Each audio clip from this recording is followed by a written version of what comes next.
And we have breaking news out of the NBA where Wizards star Bradley Beal has declined his $36.4 million option for next season and will become a free agent. That's according to ESPN. The now three-time All-Star has spent his entire 10-year career in Washington, ranking in the top 3 in Wizards franchise history in scoring, games played, and three-pointers. He will now be eligible to sign a 5-year max deal with Washington or a 4-year deal with another team. Let's welcome in our Colin Ward-Heninger to talk about Bradley Beal deciding to opt out of that. But Colin, that was expected, and it is expected that he will be looking at a max deal now with the Wizards.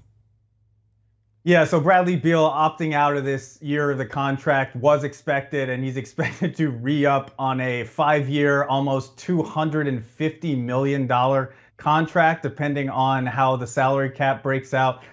So this was the expected move. We've seen this with players over and over, which has kind of brought an end to the free agency frenzy that we've seen in years past, just because these superstars are taking the money. They can get an extra year with their team. They can get a little bit more money.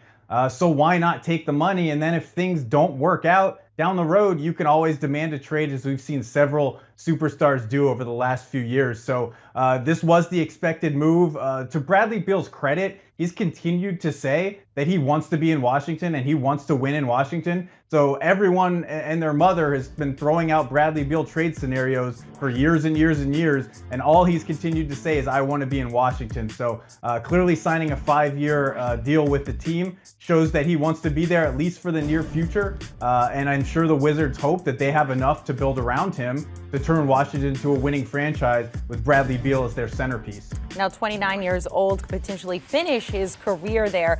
Obviously, as you said, a lot of people have been talking about trade rumors or trying to land him. I mean, do we know about other teams? Are there any other teams that are interested very seriously in trying to lure him away from Washington?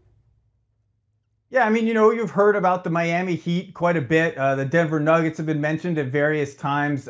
Pretty much every team that is a contender has had some sort of Bradley Beal rumors surrounding them. But in terms of serious contenders, I don't think that those discussions have really been taking place, simply because it was known that Bradley Beal was going to sign this max contract in Washington. So now he has Kristaps Porzingis around him, who he can convince himself can be kind of a number 2. They just made a trade for Monte Morris and Will Barton to get him a little bit of extra scoring help. So I think Washington has been doing enough, including their draft picks, Rui Hachimura, Deni Avdija. I think that they've done enough around him to prove that they're at least willing to try to put a winner around him. So I think that's slowed some of those trade talks that we'd love to talk about in terms of rumors, but I'm not sure have actually gained that much traction in real life.